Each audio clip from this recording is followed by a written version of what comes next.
Hello, Augies Worldwide. I'm Dave Kassler, amateur radio call sign KE0OG, here with another episode of Ask Dave. Today's question comes from Domenico Dato, IU0PWE. That's Italy. Okay. After seeing your interesting reviews, I recently bought an MFJ 1788X Magloop antenna. I'm having a problem with this antenna, and hopefully you can point me in the right direction. When I try to tune the antenna, I manage a 1.1, and he uses the acronym ROS. And I'm wondering if that's an Italian version of SWR. It says, but after 10 to 15 seconds, the ROS starts to grow on its own. In other words, it drifts out of tune. It seems like the antenna is drifting and I need to retune.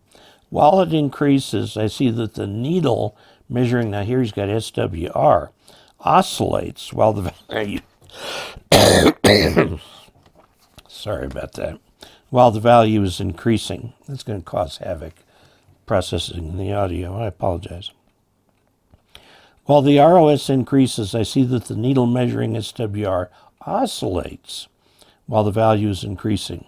This occurs even with very low power during tuning. Any idea of what could be the cause? I thank you in advance. Best regards from Rome, Italy, 73, Domenico. I've never been to Rome. I would like to do that someday. Well, let's think a little bit about the antenna. When I first got mine, it did not work properly. It would not tune all of 40 meters. I took it apart. I think there are 22 screws you got to take out, some huge number. And I found that the limit switch was misset. And so one of the nice things about MFJ equipment is if something gets disturbed in shipping or whatever, you can open it up and attempt to fix it without voiding the warranty. I was able to fix it. Now, I had another problem later where it bumped, and the metal of which the capacitor plates is made is very, very soft. And so a bump caused the plate to come down and short with another plate. Okay, fixed that easily enough and got the antenna back in service. The antenna is still sitting on my back porch out here. Okay, it's one of the first expensive things that I bought for the channel using channel funds, and I barely had the $500 some odd required to get it. Now, let me tell you what I have learned about the antenna. Put it someplace where it can temperature soak. If you change the temperature by 10 degrees Fahrenheit, which is even less centigrade, you can cause the tuning to change. The tuning is extremely sensitive. It's very high Q. There is a control box that goes with it, and that is the box right there.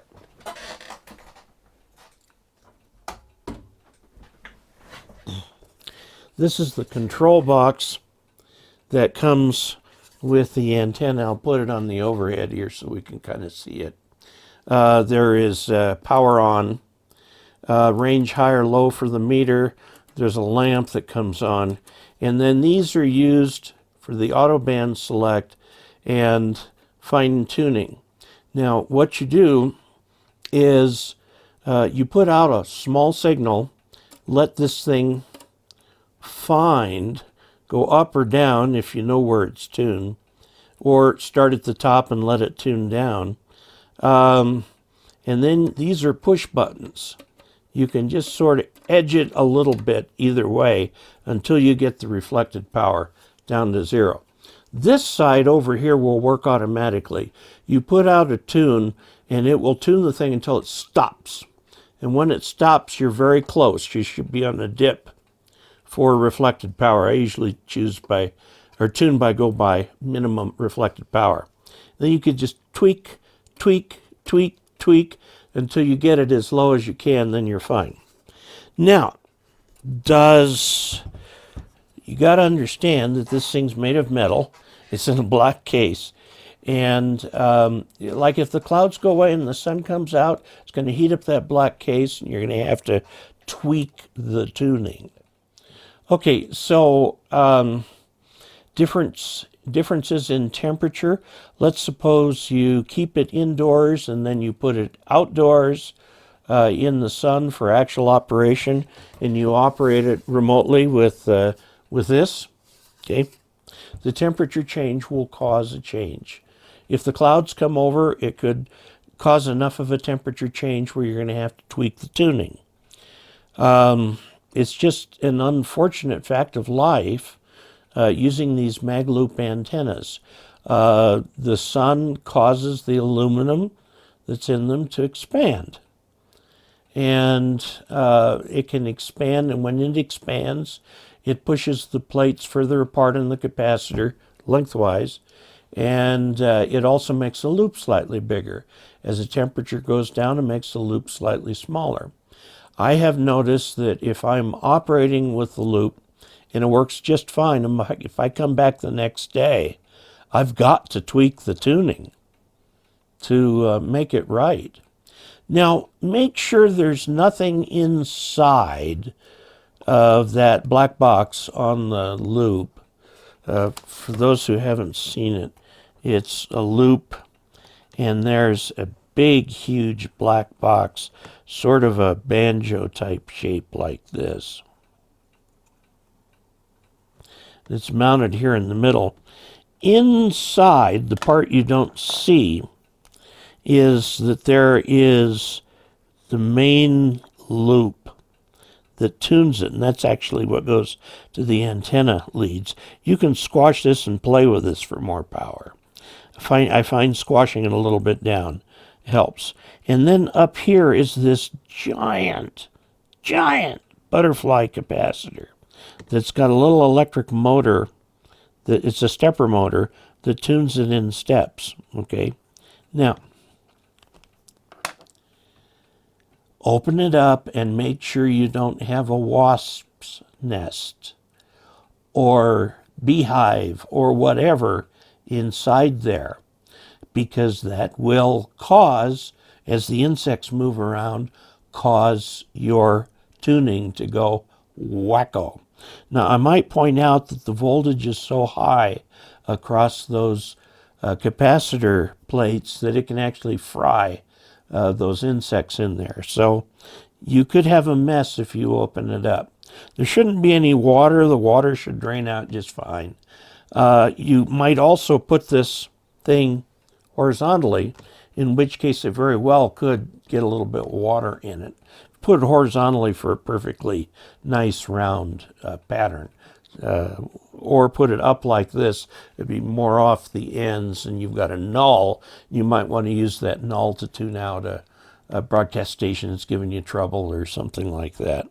The magnetic loops are very popular in Europe because of limited space and requirements from the community over weird-looking appendages and stuff like that. Magnetic loop, you can usually find a place to stick that where nobody notices it. Okay, a magnetic loop, while a little expensive, does work as well as a dipole. I know that. I've tested it. Okay, I still got mine of this. It's a nice antenna, and should have come fully assembled. So those are things you can play with in there. I would open it up and just take a look. There's a gazillion little screws holding those two pieces of plastic to each other. Okay, and there's a frame in here of some kind to hold that thing. All right? So there you go. So there's my suggestions of what you might do. A little frequency drift from day to day is to be expected. It's temperature related, humidity, like I said, in antennas. Rule number one, everything affects everything. And having wasps inside your antenna will affect things. Be careful, by the way, with those. Okay, so there you have it. If anyone would like to support this channel financially, you may do so by going to dcasler.com/support. Also, take a look at the giveaway. There's a giveaway every month, and you can go to dcasler.com/giveaway to figure out how to do that. And please subscribe, click like, and comment. And until we next meet, 73.